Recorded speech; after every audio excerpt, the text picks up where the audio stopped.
देखिए विद्यार्थियों, good morning. आज हम लोग पढ़ेंगे अपवाद तत्वों के बारे में, लेकिन इससे पहले आप लोग लाइक, शेयर करना, कमेंट करना तथा ज़्यादा से ज़्यादा वीडियो को सभी जगह क्या करिए, बढ़ाइए, शेयर करिए, कमेंट करिए, ताकि अन्य विद्यार्थियों को भी इससे लाभ हो, अन्यथा अन्य विद्यार्थी से वंचित रह जाएंगे।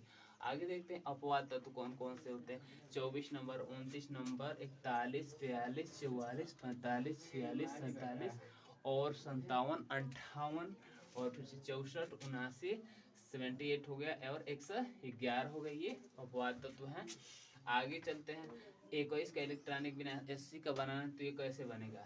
जिस तरह से बनता है 20 का उसी तरह से बनता है, केवल क्या करना है, जैसे 1:2:2p ऐसे क्या कर लेते हैं हम, जैसे लिख लिए। देखिए यहाँ पर हम क्या कर देते हैं, सबको मिटा देते हैं।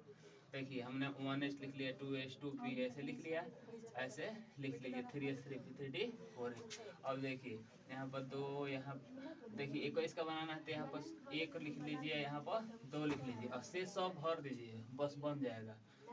देख लीजिए 6, 2, उसके बाद से 6, इसको गिनेंगे एकदम पूरा टोटल अपना। जब 22 का बनाना है तो यहाँ पर क्या कर, 3D पर 2 लगा दीजिए, यहाँ पर 2 लगा दीजिए, तो 22 का बन गया। 23 का बनाना है तो इसी तरह से यहाँ पर क्या कर देंगे, बना लेंगे। लेकिन 24 का ऐसे नहीं है। 24 का बनाएंगे तो यहाँ पर ये ध्यान रखा जाता है कि ये जब अच्छा से नहीं भर रहा है तो ये भी अर्ध भरा हुआ होना चाहिए, ये भी अर्ध भरा हुआ होना चाहिए। देखिए डी में 5 है तो अर्ध भरा हुआ, इसमें 1 हो गया, तो यहाँ पर यानी कि अपवाद में 24 में 5 रहेगा, यहाँ पर 1 रहेगा।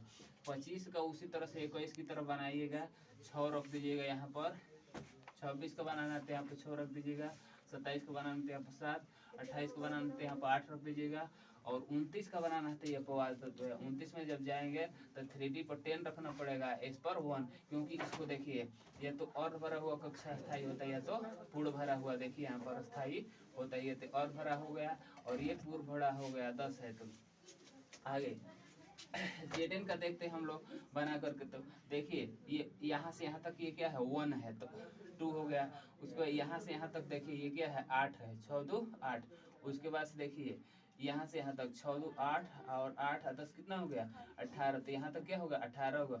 उसके बाद से ये अगला हो गया क्या, देखिए 2 है तो ये 2 इलेक्ट्रॉन। इसी तरह से अगर कोई कहता है कि 90 का बनाइए तो 90 का भी बनाइए, तो टेंशन लेने की बात नहीं है। पहले आप उसको छोटा कर लीजिए अपने दिमाग को आसान हो जाने के लिए। देखिए 2 8 18 32 को फिर 18 आ सकता है, कोई दिक्कत नहीं, फिर 8 आ सकता है, उसके बाद 4 आ सकता है। हमने इस तरह से क्या कर दिया, सेट कर दिया। लेकिन चूंकि देखिए जो 90 का होता है, 90 से लेकर आगे तक इस ब्लॉक के जो तत्व होते हैं उनका इलेक्ट्रॉनिक विन्यास इस तरह से होता है। वो क्या है, n-2, n-1 और डी के ऊपर 0 से लेकर 2 तक n-2। जरा ध्यान से देखिए, अंत में क्या है, n-2 है। क्या है, n-2। यदि n-2 है तो ये बताइए कि अंत में जो होगा वो यहाँ पर 2 आएगा। क्या होगा, 2 आएगा। इसका मतलब कि ये 4 है तो इसको क्या कर लीजिए, 2 कर लीजिए, इसको क्या कर लीजिए, 10 कर लीजिए। अब कोई प्रॉब्लम नहीं होगा, इसके अनुसार सेट हो गई। अंत में ये भी बात ध्यान देने वाली है कि इस पर 0 से लेकर 2 होना चाहिए, डी वाले पर क्या हो जाना चाहिए, 0 से लेकर 2 तक। अब देखिए n का मतलब कि ये 7 पर अगर खत्म हो रहा है और n-1 का मतलब कि n से 1 कम तो 6 हो गया। n-2 का मतलब कि इससे भी एक और कम तो क्या हो जाएगा, 7 में से 2 गया, 5 हो गया। अब देखिए इसी तरह से जैसे सीरियल नंबर से बनता है, 90 का हम बना रहे हैं तो बनाइए 1s2s2p ऐसे क्या कर लीजिए, पूरा लिख दिए सभी पर 2 2 6 2 6 10 s।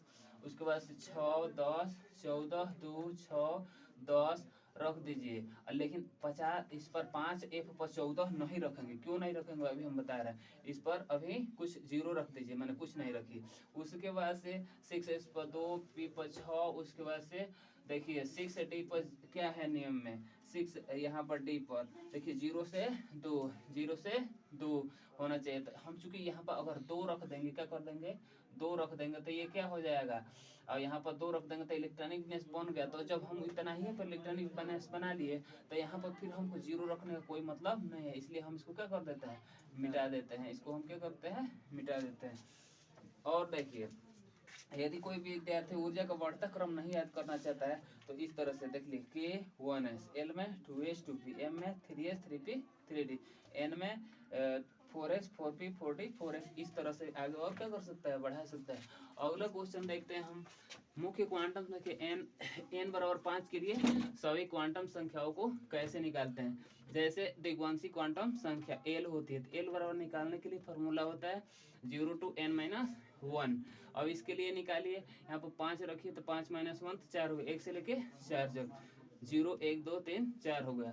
चूंकि क्वांटम संख्या 0 के लिए, तो 0 के लिए 0 हो जाएगा, 1 के लिए -l से +l होता है, फार्मूला के हिसाब से m बराबर होता है -l2 + l। 0 के लिए 0 हो गया, 1 के लिए -1 0 1, उसके बाद 2 के लिए क्या हो जाएगा -2 -1, इस तरह से देखिए सभी में। 3 के लिए -3 -2 -1 0 1 2 3। इस तरह से चुंबकीय क्वांटम संख्या जो ±1/2 होता है, ये वामावर्त +1/2 और दक्षिणावर्त -1/2 होता है। आज के लिए इतना ही विद्यार्थियों।